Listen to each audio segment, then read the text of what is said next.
gears here on Good Morning Kenya and talk about matters to do with engineering. What is the state of engineering in Kenya right now, and where are we as an industry? And to have this conversation in studio, on my far left, I'm joined by Engineer Julia Ondeo, who is the Vice Chair of Engineers Board of Kenya. Karibu sana. Asante sana. And also Engineer Jane Mutulili, who is the Chair of Association of Consulting Engineers of Kenya. Karibuni sana. Thank you very much. Thank you for making time.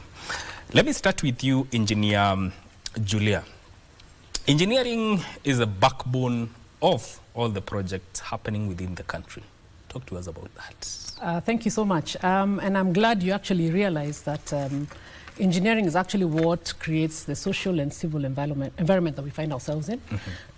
And for it to be the backbone of everything that supports our social infrastructure and the infrastructure in terms of how we do business, how we find ourselves participating in the civil society, is that we need engineers to participate in this space.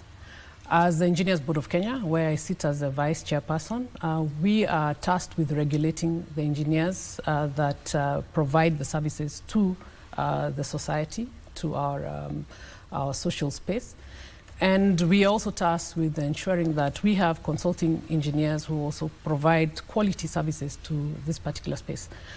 It is, yes, indeed, the backbone of society, because what you drink in terms of when you turn on the tap every morning, the road you use every morning, that is all engineered infrastructure. So we are very proud to be the Engineers Board of Kenya, and we're very proud to regulate this space to ensure that all participants, citizens in Kenya, actually benefit from quality services from our engineers. Thank you. Engineer Jane, how would you say the engineering industry is at right now within the country? Thank you very much. Engineering is actually driven by, should I say, the economics, the economics of a country. So when the country is doing very well, then the engineering projects are vibrant. You see there's a lot of work that is going on. Right now, we have been doing very many projects, and it's been very good. There are austerity measures that have been taken that are actually affecting now the space of engineers in the country and the engineering projects in the country. So with that, I would say that we could do better. Yes. There's also, still on you, there's also the aspect of categories of engineers. There's professional engineers, the graduate engineers, and the consulting engineers. Where is the difference in all this? Actually, you start with the student engineers. When you're in the university, you register yourself with as a student engineer. That is with our Institution of Engineers of Kenya. So we recognize the engineers from when they are being trained to become engineers. Once you finish and you get your degree as an engineer, then you become a graduate engineer registered by the Engineers Board of Kenya. And then when you're a graduate engineer, you work under a professional engineer, so that then you get trained, from the university you're taught. Now you come for training. So you come and you get trained as an engineer, and within at least 3 years, if you do, they have milestones that you need to meet to become a professional engineer, and then you sit an interview to become a professional engineer. And then once you become a professional engineer, then as you continue working and you continue being an expert in what you do, then you register as a consulting engineer. So those are the 4 categories that we have, and each category is very important because each category feeds to the next one. Yeah. All right, Engineer Julie, there was a time when Engineering Board of Kenya began a pilot overhauling the engineering curriculum. How far have you gone with that? Thank you so much for that question. The Engineers Board of Kenya is actually responsible for ensuring that all university programs are accredited. And what we usually do is ensure that we visit the various universities. We receive all curriculum that they are presenting or they intend to provide to the engineers, the people who want to actually attend engineering courses. And as the Engineers Board of Kenya, we then visit the various institutions. we review their programs and ensure that all the programs that they're providing actually are sufficient to sustain the engineering space and also provide services as the engineers are being graduated out of the university. They're able to actually support the engineering sector as is. So as the Engineers Board of Kenya, we're responsible for accreditation of the engineering programs, but we do not do this in a vacuum. We also have the QA, that is Curriculum University of Education. They are the ones who actually also participate together with us to ensure that we provide the programs that are sufficient to support the engineering programs that are provided to the sector. Yes. Yeah. There's something I am reading that the engineer to population ratio within the country stands at 1:500, meaning there is disparity in that area. What is contributing to this? Let me start with you. The ideal, in an ideal country, yes, we should have 1 engineer to 500 citizens, so to speak. 1:500. 1 to 500. Yes. Then that is when you say that you have met your, what we're doing is, you know, the engineers are able to serve the country well. Unfortunately, we are far from that. I'm sure you'll give us a figure. Is it 1 to 25,000 in Kenya? I don't know where we are. Yeah, the figures here are indicating 1:15,000. 1:15,000, yes. So that's where we are in the country, which is, of course, that means that we really have a shortfall. What is ironical is that we have engineers who are graduating from the universities. We have professional engineers, we have consulting engineers who are actually not busy. You would think when we have such a big disparity, every engineer in the country would really be absorbed doing many, many projects. Unfortunately, that is not happening, and that is a disparity. Yes. That is because as a developing country, we are not developing fast enough to be able to absorb all the engineers who are leaving our universities. So you have a lot of graduate engineers, you have a lot of manpower as far as engineering is concerned, but not enough work for them. Yes. Yeah. So there is a disparity between the market and the workforce. Yes, indeed. I think I'd also wish to support my fellow engineer. Largely, engineering sector is basically driven by the activity within the economic space of a country. And the current situation we find ourselves in is that our manufacturing sector is actually not as vibrant as we would have expected it to be. So we have quite a few of our engineers, actually quite a large number of our engineers graduating from the engineering space, not being able to participate in the sector. We also have infrastructure programs that are limited and largely driven by government. And the number of infrastructure programs that are being run by government are also dwindling or reducing in terms of the numbers that are being rolled out in terms of projects. So the absorption of our engineers is also affected by what the government wishes to spend in terms of infrastructure programs, as well as the private sector. How is the private sector active in terms of its manufacturing sector? So these two paradigms are actually affecting the absorption of our engineers, which is an issue that I think the government should, and of course the private sector together in conversation should actually address. Yeah. How has the graduate internship program that you have impacted the absorption of young engineers in the country? Well, the benefit of the graduate internship program is that they're exposed to industry. Exposure to industry is good because they are able to appreciate what goes on in the sectors, the various sectors, be it electrical, KPLC, whether it's KPC, whether it's the road sectors. So they have an appreciation of what is going on there.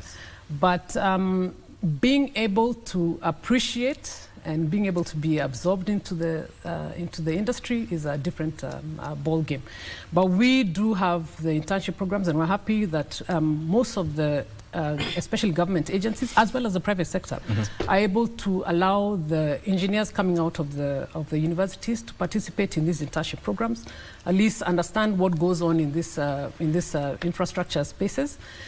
But at the end of the day, it's a 1 year, 3-year program. It also benefits them if they're able to now participate actively in the industry. So from internship, then you find yourself being employed and actively participating in engineering spaces. Yes. Engineering is a very wide field. Currently, how would you say, or what field would you say is the the in-demand field within the engineering sector in Kenya today? Okay, that would probably be the IT space. Okay. Because we have software engineers, we have engineers within that space. But also within the infrastructure, there are very many innovations that are coming up within the infrastructure. Within the manufacturing stage, that's where we should be. That's why we actually have a shortfall. And we have a shortfall because I feel like we don't as a country, we've not given manufacturers the right atmosphere for them to come and set up here. Because if we did that, as she says, manufacturing is actually one of the things that will be able to save this country. If we got enough, if we got incentives for manufacturers to start businesses, not even foreigners, even Kenyans here to start manufacturing businesses. First of all, we'll absorb so many engineers, and it will be the one thing that will really move the economy. So there's an aspect of job creation in there is a big aspect of job creation in manufacturing. And because manufacturing is not, you know, you manufacture, when you talk about manufacturing and innovation, there is that connect, and you know, you look at a gap, and then you try to fill it with innovation, and then that becomes a manufacturing project. And you, in every innovation, you definitely employ 10, 20 people. And then when you're doing innovation, especially that, then you already have a market because you've identified the gap that you want to fill. So if you do that, then you will have a lot of space, and then the manufacturing then will be the one project that will actually now absorb everybody. Just to respond to your question. So manufacturing, or the major projects that a country undertakes, be it manufacturing based in bigger infrastructure projects, they create an avenue for engineers aspiring and practicing to get into the job market. Yes, I'm talking about manufacturing because you know manufacturing is a small silo. You, for example, there's this project, there's this that was coming up on what are they called? Industrial parks within the counties. Yes. You see, within those industrial parks, 100 people can go and set up. If 100 people set up and do some innovation in manufacturing, and each takes only 10 people, how many jobs have we created in that? We have 47 counties. So if that's what I'm talking about, specifically I'm talking about manufacturing, because it's unlimited. You can actually do so much there. It's a chain reaction yes, kind it's a chain reaction kind of thing. Yes. And the universities, they have a lot of innovations within themselves. So within, if those ones are monetized and you know, expand, then we'll have a lot of space. Oh, nice. Now, let me come to you, Engineer Julie. Matters of accountability.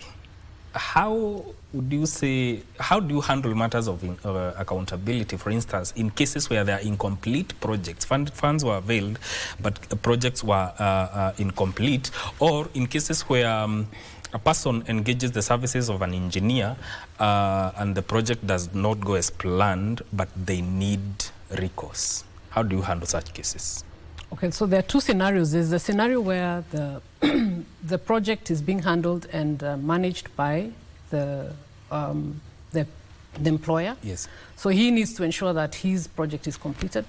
But there's a situation where there's a scenario where the employer has procured the services of a professional engineer, and they don't get what they want in terms of the deliverables are not as per their standards. Yeah. So the first instance is that as an employer, for a situation where you have procured the works, you expect someone to deliver the services, the project is not complete, and the contractor has not sufficiently delivered the services, there are penalties and there are provisions within the contract which you've signed with that particular contractor for you to enforce, for him to either deliver, or you can penalize him for not delivering services. As the Engineers Board of Kenya, where we come from, our point of view is that the professional engineers engaged in these projects should uphold ethical behavior, and there's a code of ethics that actually governs their how they participate in this engineering space. So there are disciplinary hearings that are brought on board to the Engineers Board of Kenya, where maybe a developer is not satisfied with the deliverables that have been issued by or provided by the engineer. So that comes to the Engineers Board of Kenya, and those issues are actually brought before us, they're reviewed by the engineers board, and then the determination is made on that perspective. So there are two issues. There's accountability as a professional engineer, and then there's the accountability by where the employer now pursues his contractor to ensure that his contractor actually delivers the services. So for us, we are obviously we are concerned about our engineers. We expect them to provide ethical services. We expect them to uphold integrity, and there's a code of ethics which we expect them to abide by. And it is on that basis that then we provide disciplinary hearings if someone actually brings forth a case for the engineers board to review. Have you registered engineers in any way? We've not registered engineers, but yes, we've held some disciplinary hearings, and we've had to withhold licenses for some of our engineers. Okay. Yep. All right, let's take a short break. We'll be right back and continue with this conversation. Don't go too far.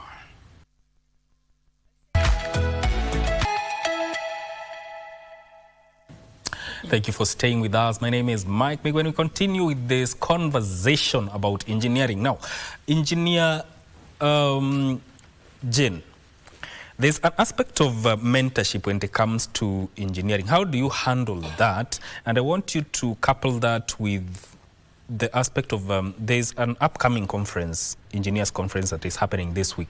Handle that, that aspect of mentorship and the engineers conference. Thank you very much. In the Association of Consulting Engineers of Kenya, ASEC, we have what we call future leaders. Let me say something about ASEC. ASEC is an association of consulting engineers, as she mentioned, who the consulting engineers are. We are about 119 of us. Registered individual consulting engineers representing 98 firms. So each of us is an owner of a consulting firm, or some people are co-owners of consulting firms. That's number one. Within us, we have what we call future leaders. Future leaders are the younger engineers between less than 40 years of age, and they are part of us. It's only that they don't yet have consulting status. Some of them are just graduate engineers, professional engineers, but for as long as they are below the age of 40. For our mentorship,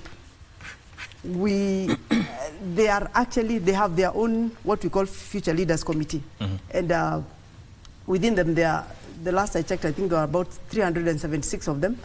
So in our upcoming conference, we've tomorrow, that is 27th, they have what we call Future Leader Summit. It's just a summit. They are paying a minimum, just a registration fee, so we've sponsored that, and within that summit they're just coming together to discuss their own, their own challenges, their own stuff, their own encouragement. And that is actually probably one of the ways we encourage them. We mentor them. They have many programs. We mentor them, and they also mentor the university students, the high school students. What we realize is that it's very important for people to mentor each other according to how they are. For example, future leaders, they do very well in the universities and in high schools, vis-a-vis as consulting engineers. And the students look at us, they look at us differently. When they look at the future leaders, they're actually really encouraged because they're almost at the same level. Let me cut you short, and I want to take you to Gilgil, where reporter Kipnusu is. NYS Pass Out Parade is happening. Kipnusu, if you can hear me, tell us what is happening over there right about now. That is coming up, starting tomorrow.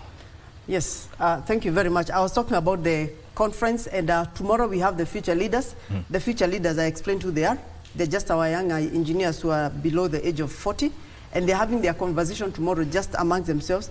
The next day we are going to have the main conference that it's opening from 29th, and from 28th, that's from Wednesday. And on that day we are going to have, it's going to be a very interesting conference, if I say so myself. The theme of the conference is engineering and engineered materials and equipment. When we say engineered, we are talking about now innovations. What people have done to materials and equipment so that they meet the needs of individuals or the society. So on the first day we have the opening ceremony. Among the people who are going to be there is our PS Rhodes. He's actually the one who's going to be opening our ceremony on that particular day. And then we are going to have technical papers. On the same first day, part of our technical papers, we have Professor Larry Ngube talking about constitutive models for granular materials in silo load design. We have Ivan Romanov from Romania. He's also coming to tell us about innovation on hybrid approach in concrete reinforcement. We have then Engineer Professor George Rading, a senior university, talking about engineered material. That is day one, part of day one. In the afternoon, we have numerical machine complex. That is George Maketeto. We have Professor Gashege of Gearbox. We have Nicholas Airo talking about intelligent transport system. And we have conversation after that from Willow Africa, from Naresh Mehta, Engineer Naresh Mehta. So this is going to be a wholesome conference. It's a full wholesome conference. If I get 2 more minutes, I'll just quickly run through the program as we have it. Is that okay? And some of the people who are going to present to us. We have what we call incubation and smart engineering, incubation, life cycle engineering. The same Monday, the breakaway sessions. And then we have smart engineering of engineering materials and equipment as a breakaway session. We have climate and environmental resilient engineering materials and equipment. And the next morning, and on that particular day, on Wednesday, we are going to have our cocktail. And in that cocktail, we are going to have Dr. Vincent Hongo talking about creating an environment that promotes mental well-being in workspace. Yes. Engineering can be very stressful, so we need to also discuss our well-being in that. Let me ask, how are student engineers involved in all this? Student engineers, first of all, on day one, we have gotten a few sponsors for students. I am not sure, I didn't get the final figure yesterday. We are still looking for sponsors, by the way, for future leaders and for students. On the first day where we have the Future Leaders Summit, they are paying 2,000 shillings. And 2,000 students may not be able, we've sponsored, I'm not sure the number, but we've sponsored quite a few students and future leaders. If anybody can sponsor our students to that summit, because that's when they'll be discussing things amongst themselves. So that would be a very good day. So that's where they are coming in. But we also have some sponsored to the main conference. And on the main conference now, we also have some future leaders sponsoring. Future leaders, we've allowed them to pay 20,000. Our members are paying 30,000. Our non-members are paying 35,000. So we've done a lot of concession for students and future leaders. Is there a way that students from universities that offer engineering courses that can be incorporated in these such conferences? Because we are talking about mentorship and inspiring. Is there a way that they can be incorporated without the aspect of paying to attend for such conferences? Without the aspect of them paying, yes, but somebody has to sponsor them. Okay. So that's why we're looking for sponsorship, and we've been looking, I've talked to a lot of people to give the students and also future leaders, because some of them are actually not working. They are graduate, they are not working, and if they're working, they are not making enough to save some for the conference. So we've been looking for people to help us sponsor them. As I said, we have a few who are already coming, but of course, if we can get more, the better for us. All right. Yes. There's a question I want to ask Engineer Julie, because you two are ladies who are sitting in the top echelons of engineering boards. What is the ratio of women engineers vis-a-vis the male counterparts? If I probably give you the statistics, you might cry. And I don't want you to cry. But maybe just to add on to the issue of the student engineers being sponsored to the programs. From where I sit, actually work with the Kenya National Highways Authority, and as much as I'm the vice chairperson of the Engineers Board of Kenya, we usually receive requests from the University of Nairobi. They're very active in terms of their student association when they wish to sponsor their students to various events, women's conferences, or the Institution of Engineers of Kenya conferences. So they write to us, and as KENHA, we are very receptive to receiving such requests, and we do sponsor them. Of course, to a certain limit. You can't sponsor the entire fraternity. No, we will, and you'll see them there, and we are going to sponsor them. I don't speak in behalf of my, my Director General, but yes, we do give them that opportunity to at least interact and participate with their future, with their mentors, or their future mentors, or their future employees. Now, let's go back to the statistics of the engineers. I think I was sitting in a class of 65 engineers at the time I was in the University of Nairobi, and we were only 5 lady engineers. Only 4 of us managed to graduate in that particular year. From where I sit in my particular organization, the current level I'm sitting in, we're only 3 engineers, lady engineers, and we're looking at probably 30 positions, 30 opportunities in that particular vacancies, not really vacancies, but 30 slots in that particular level of engineering. So we're not doing very well in terms of higher level opportunities for lady engineers to participate in that management space. However, in terms of absorption of engineers into and recruitment of engineers, we find that there are very many lady engineers, ladies, females, ladies, girls, who are actually now pursuing engineering actively. And I think this is also driven by the fact that there's a mentorship program that is also running, where we go to the high schools. We meet with the young girls, and we also entice them and incentivize them to participate in engineering. Engineering is not a male-dominated space, so they are now coming up into university. So at probably in the first few years of university, you find there's a 50-50 kind of ratio in terms of lady engineers. But when you're looking at it at this level of management, in most of our engineering sector agencies, particularly in the public space, there are very few lady engineers who are sitting in that particular position. We obviously wish to see that ratio will change, and we are hopeful that that will actually be effected. Definitely. For the interest of time, your parting shot.